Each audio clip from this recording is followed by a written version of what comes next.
Hi hello నమస్తే welcome to my channel. By channel కొత్తగా చూస్తున్నట్టయితే ముందుగా సబ్స్క్రైబ్ చేసుకోండి. అలాగే నేను చెప్పే వీడియోస్ మాత్రం అందరికీ స్టేడియం బే. అయితే రోజు మన టాపిక్ వచ్చేసి మన హరిహర వీరమల్లు సినిమా గురించి బే. నిజానికి ఒక కొత్త పోస్టర్ అయితే వదిలారు, అలాగే ఒక కొత్త డేట్ను కూడా వదిలారు, రిలీజ్ డేట్ని. ఇప్పటివరకు చాలామంది అయితే అసలు సినిమా వస్తుందే రాదా అనే కన్ఫ్యూజన్లో ఉన్నారు భయ్య. నేను కూడా చాలాసార్లు అయితే ఈ సినిమా మీద కొన్ని వీడియోలు అయితే చేశాను. చాలామంది అయితే నన్ను కూడా తిట్టారని చెప్పొచ్చు. అంటే సినిమా ఇప్పుడు రాదరా అని చెప్పిన దానికి నన్ను అయితే తిట్టడం అయితే జరిగింది. అది నిజంగానే సినిమా పోస్ట్ పోన్ అవుతూ పోయింది. అయితే ఈసారన్నా పక్కాగా వస్తుందా ఇచ్చిన డేట్కి అని చెప్పేసి చాలామందికి అయితే డౌట్లు ఉన్నాయి భయ్య. అలాగే మన పవన్ కళ్యాణ్ గారు అయితే ఇప్పటి వరకు నాకు తెలిసినంతవరకు హరిహర వీరమల్లు సినిమా గురించి అయితే పట్టించుకున్నట్టుగా నాకైతే అనిపించట్లేదు. అది ఎందుకు చెప్తున్నాను అంటే మన హరీష్ శంకర్ గారు చేస్తున్న ఉస్తాద్ భగత్ సింగ్కి అయితే జాయిన్ అయ్యడం అయితే జరిగింది భయ్య రీసెంట్గా అయితే. అది అదేదో ఇప్పుడు హరిహర వీరమల్లు సినిమా ఇంకా 2-3 రోజులు రిలీజ్ అది ఇది అని చెప్తున్నాడు కదా, ఈ సినిమా గురించి ఆయన ఎందుకు పట్టించుకోవట్లేదు అని కూడా చాలామందికి అయితే డౌట్ ఉండిపోయి. అంటే ఈ టైంలో పట్టించుకుంటే సినిమా బిన్న రిలీజ్ అవుతుంది, చాలామంది ఫ్యాన్స్కి అయితే చాలా హ్యాపీగా ఉంటారు ఆయనకి కూడా తెలుసు. అయితే ఇలాంటి పరిస్థితుల్లో ఆ సినిమా గురించి వదిలేసి ఉస్తాద్ భగత్ సింగ్ గురించి పట్టించుకోవడంలో చాలా వరకు అసలు ఫ్యాన్స్కి అయితే అర్థం కాలేదని చెప్పొచ్చు. అలాగే హరిహర వీరమల్లు టీం మీద అయితే ఒక రేంజ్ కోపం కూడా వచ్చిందని చెప్పొచ్చు భయ్య.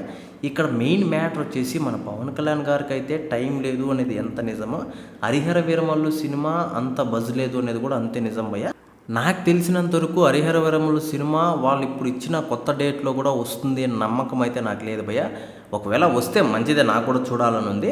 అయితే వాళ్ళు ఇచ్చిన డేట్ ప్రకారం మనకు జూలై 25వ తారీఖున అయితే సినిమా రిలీజ్ అవుతుందని చెప్పేసి ఒక డేట్ అయితే ఇచ్చారు భయ్య. ఇది చాలా వరకు అసలు ఫ్యాన్స్కి మళ్ళీ పండగనే చెప్పొచ్చు. ఎందుకంటే ఎన్నిసార్లు ఆ సినిమా పోస్ట్ పోన్ అవుతూ ఒక డేట్ అయితే ఫిక్స్ అయింది అని చెప్పేసి కూడా చాలామంది అయితే హ్యాపీగా ఉన్నారు. ఇలాంటి టైంలో మళ్ళీ అది కన్నా పోస్ట్ పోన్ అయితే మాత్రం ఈసారి అసలు హరిహర వీరమల్లు సినిమా గురించి ఎవరు పట్టించుకోరనేమో అన్న టైప్లో అనిపిస్తుంది నాకైతే మాత్రము. అయితే నేను ఒకటే చెప్తున్నాను భయ్య, ఈసారి పక్కా రిలీజ్ అవుతుందా లేదా అని చెప్పేసి చాలామంది ఫ్యాన్స్ అయితే అడుగుతున్నారు. అయితే నాకు తెలిసినంతవరకు ఈసారి కూడా పోస్ట్ పోన్ అయ్యే అవకాశమే ఉంది. అయితే ఇది 50%, కాకపోతే 50% రిలీజ్ అయ్యే అవకాశం అయితే ఉంది భయ్య. ఎందుకంటే ఇప్పుడు ఆయనకి టైం దొరికిందంటే హరిహర వీరమల్లు సినిమా మీద కూడా కొంచెం ఫోకస్ పెడతారు. అంటే ఉస్తాద్ భగత్ సింగ్ మీద పెట్టారు కాబట్టి ఇప్పుడు హరిహర వీరమల్లు సినిమా గురించి కూడా కొంచెం పెట్టే అవకాశం అయితే ఉంటుంది భయ్య. కాబట్టి ఒక 50% అలా అనుకున్నా కూడా ఖచ్చితంగా రిలీజ్ అయ్యే అవకాశం ఉంటుంది. కాకపోతే మీరు ఎక్కువ హోప్స్ అయితే పెట్టుకోకుండా భయ్య సినిమా మీద. అంటే సినిమా రిలీజ్ అయ్యేంత వరకు మీరు ఎక్కువ ఇది చేసుకోకండి. ఎందుకంటే రిలీజ్ అవుతుంది అని చెప్పేసి చాలామంది ఫ్యాన్స్ అయితే పాపం చాలా బాధపడుతున్నారని చెప్పొచ్చు. ఎన్నిసార్లు పోస్ట్ పోయిన అయినా వాళ్ళు చాలా ఓపికగా ఉన్నారని చెప్పొచ్చు భయ్య. కాబట్టి కొంచెం లేట్ అయినా కూడా సినిమా రిలీజ్ అయ్యేటప్పుడు మీరు ఎంజాయ్ చేయండి, పండగ చేసుకోండి. అంతేగాని సినిమా రిలీజ్ కాకముందే కొంచెం ఈ ఎక్స్పెక్టేషన్స్ పెట్టుకొని సినిమా రిలీజ్ కాకపోతే చాలా బాధపడతారు. ఆ ఒక్కటి మాత్రం కొంచెం తగ్గించండి.